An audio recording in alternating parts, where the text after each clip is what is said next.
जेव्हाही कोणी गौतम बुद्धांच्या शरणामध्ये यायचं त्यावेळी गौतम बुद्ध त्या व्यक्तीला सगळ्यात आधी शांत राहायला सांगायचे. त्याला ध्यानाच्या अवस्थेत पाठवण्याच्या अगोदर त्या व्यक्तीला पूर्णपणे शांत केलं जायचं. आणि आज बघा ना, सगळीकडे गजबज आहे, त्यामुळे आपल्या मनाला शांत ठेवणं खूप कठीण बनून गेलंय. आणि तुम्ही जर या गजबजीमध्ये स्वतःला शांत ठेवायला शिकलात ना, तर तुमच्या तणाव निर्माण करणाऱ्या हार्मोनला आराम मिळेल. तुमची चिडचिड होणार नाही, तुमचं मन अस्थिर होणार नाही, तुम्ही विनाकारण रागावणार नाही. तुम्हाला यामुळे भरपूर फायदे होतील. आणि आज आपण या व्हिडिओमध्ये तेच बघणार आहोत की अशा कोणत्या जागा आहेत जिथे आपण शांत राहिलं पाहिजे, कोणत्या वेळी आपण बोललं पाहिजे आणि कोणत्या वेळी आपण मौन राहिलं पाहिजे. संध्याकाळची वेळ होती. गौतम बुद्धांनी त्यांच्या सगळ्या शिष्यांना त्यांच्याजवळ बोलवून सांगितलं की उद्या सकाळी स्नान झाल्यानंतर लगेचच माझ्या कुटियाच्या बाहेर सगळ्यांना उपस्थित राहायचंय. सगळ्यांना वाटतं की काय झालं असेल, आपल्याने काही चुकलं असेल का, पण ते असा विचार करतात की कदाचित उद्या आपल्याला काहीतरी वेगळी आणि नवीन मोठी शिकवण मिळणार असेल. दुसऱ्या दिवशी स्नान झाल्यानंतर सगळेजण कुटियाच्या बाहेर उपस्थित होतात. बुद्ध म्हणाले, अशा 10 जागा जिथे तुम्हाला शांत राहायचंय, ज्यामुळे तुमचा लाभ होईल. कारण कधी कधी नको असलेल्या ठिकाणी बोलल्यामुळे आपलं भरपूर मोठं नुकसान होतं. गरजेपेक्षा जास्त किंवा कमी बोलणं आपल्यासाठी हानिकारक असतं. जसं गरजेपेक्षा जास्त पाऊस पडला, ऊन पडल्यावर होतं ना, अगदी तसंच. बुद्धांनी सुरुवात केली आणि सगळ्यात आधी सांगितलं की जिथे काही तथ्य नसेल तिथे बोलू नका. ते म्हणाले, जर एखाद्या गोष्टीत तुमच्याकडे काही तथ्य नसेल ना, तर तिथे बोलून काहीही फायदा नाहीये. चूप राहिल्याने आपल्या ब्रेनमध्ये नवीन कोशिकांचा निर्माण होतो, ज्यामुळे आपल्या ज्ञानाची वृद्धी होते.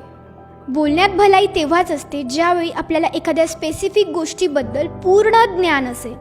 जर आपण एखाद्या ठिकाणी विनाकारण बोलतो, तथ्य नसलेल्या गोष्टी बोलतो, माहिती नसलेल्या गोष्टी बोलतो, तर आपली तिथे मजा बनून जाते. याचबरोबर लोकांचा आपल्यावरून विश्वास उठत जातो की अरे, याला माहिती नाहीये तरी हा का बोलतोय, हा तर काहीही बोलतो. असे काही लोक आपल्या आजूबाजूलाही असतात, आपणही त्यांची मजा घेतलेली असते.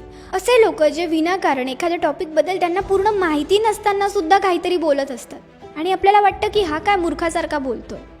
अगदी त्याचप्रमाणे आपण सुद्धा ज्या गोष्टीबद्दल आपल्याला पूर्ण माहिती नाहीये त्या गोष्टीबद्दल पूर्णतः आपलं ठाम मत नाही मांडलं पाहिजे. बुद्ध म्हणाले, दुसऱ्या वेळी जिथे आपल्याला शांत राहायचं ते म्हणजे ज्यावेळी आपल्या बोलण्यामुळे दुसऱ्याला मानसिक त्रास होणार असेल, त्यावेळी आपण शांत राहायला पाहिजे. बघा, एखादा वीक व्यक्ती आहे जो जास्त बोलू शकत नाहीये आणि त्याच्यासमोर आपण खूप जास्त बोलून महान बनून जात नाही.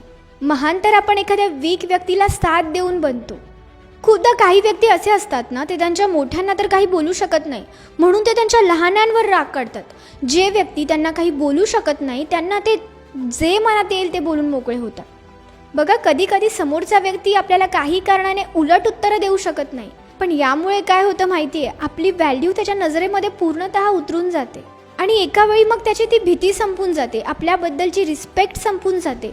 आणि ज्यावेळी तो मोठा होतो, मग पदाने असेल किंवा वयाने असेल, मग त्यावेळी तो आपल्याला उत्तर द्यायला चुकत नाही, तो आपली इन्सल्ट करायचा चान्स सोडत नाही.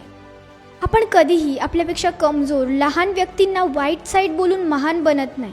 आपण महान बनतो त्यांची रिस्पेक्ट करून, त्यांना समजून घेऊ. काही जणांना असं वाटतं की जर मी समोरच्याशी रूडली बोलेल, काहीही बोलेल, रफ बोलेल, तर मी खूप मोठा वाटेल, मी खूप खतरनाक वाटेल. पण असं काही नसतं. आपण त्यांना काही महान वगैरे मोठे वगैरे वाटत नाही, आपण त्यांच्या नजरेतून पूर्णतः उतरून जातो. बुद्ध पुढे म्हणाले की म्हणूनच ज्यावेळी तुम्ही कुणाशी बोलणार त्यावेळी आदराने बोला, मग त्या व्यक्तीचं काहीही वय असू द्या. यामुळे तुमचा मान आपोआप वाढेल आणि लोकांच्या मनात तुमची प्रतिष्ठा सुद्धा वाढेल, लोक तुमची रिस्पेक्ट करतील. बुद्ध म्हणाले, तिसऱ्या वेळी जिथे आपल्याला शांत राहायचंय ते म्हणजे ज्यावेळी आपल्याहून मोठे व्यक्ती आपल्यावर क्रोध करताय. कधी कधी आपल्याहून मोठे व्यक्ती आपली चूक नसताना आपल्याला काहीतरी बोलत असतात, राग करत असतात. अशा वेळी प्रत्येक वेळी त्यांना उलट उत्तर देत बसायचं नाही, कधी कधी त्यांचं ऐकून सुद्धा घ्यायचं.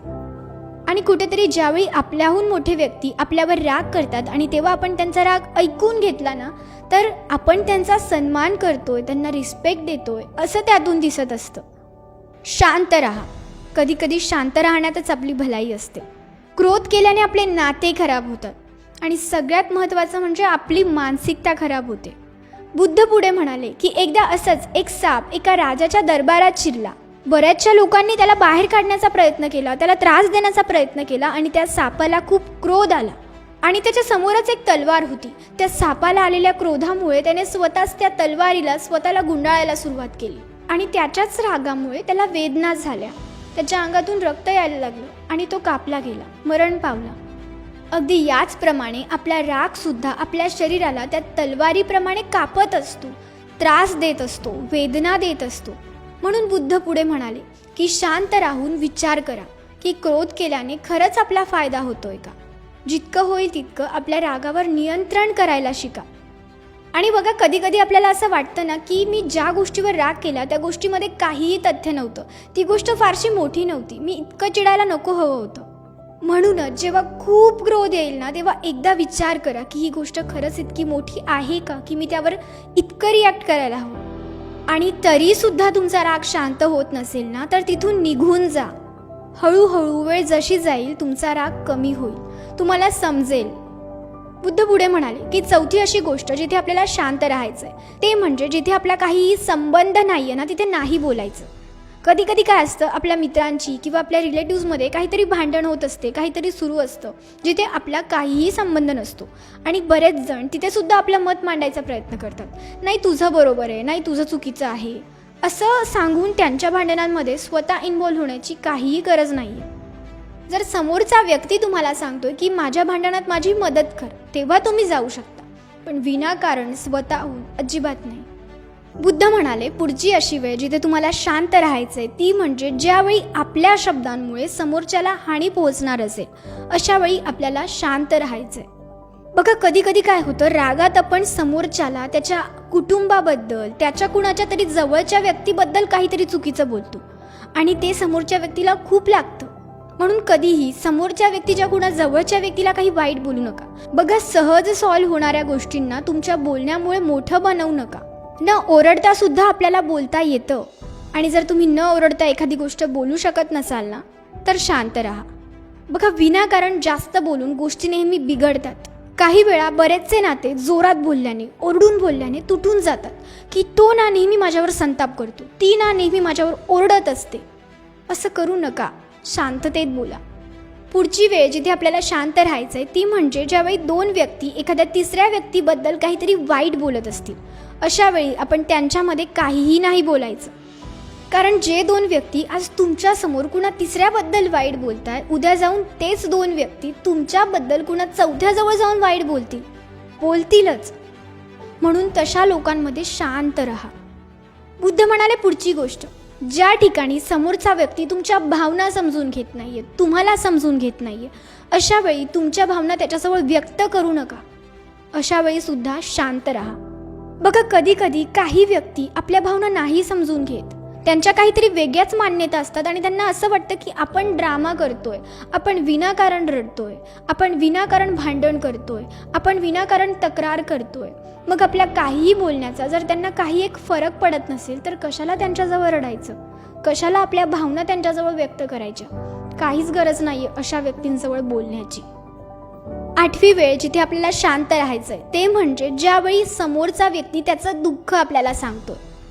जसं आपल्याला वाटतं ना की आपलं दुःख, आपल्या गोष्टी समोरच्याने ऐकून घ्यायला हव्या, तसं समोरच्यालाही वाटतं. म्हणून आपण सुद्धा समोरच्याचं ऐकून घेतलं पाहिजे. आणि कुणीतरी तुम्हाला त्याचं दुःख सांगतोय, त्याचे प्रॉब्लेम्स सांगतोय, म्हणजे तुम्ही त्याच्यासाठी काहीतरी आहात, तो तुम्हाला काहीतरी समजतोय, चांगलं समजतोय. म्हणून त्याच्या गोष्टी ऐकून घ्या, त्याला समजून घेण्याचा प्रयत्न करा. लगेचच त्याला ओपिनियन देण्यापेक्षा शांत राहून ऐका. कधी कधी समोरच्याला हेच हवं असतं की माझं फक्त कोणीतरी ऐकून घेतलं पाहिजे. आणि याचप्रमाणे जर कुणी तुम्हाला त्यांचं दुःख सांगितलं असेल तर ते लगेच जाऊन दुसऱ्या कुणाला सांगू नका, तुमच्यापर्यंतच मर्यादित ठेवा. पुढची गोष्ट म्हणजे जिथे लोक शिव्या देत आहेत, काहीही बोलताय, जिथे कुणाला एकमेकाची काही पडली नाही, अशा ठिकाणी सुद्धा आपण शांत राहिलं पाहिजे. अशा ठिकाणी बोलून आपण सुद्धा काहीही बोलून जातो आणि त्यामुळे आपली मानसिकता खराब होते.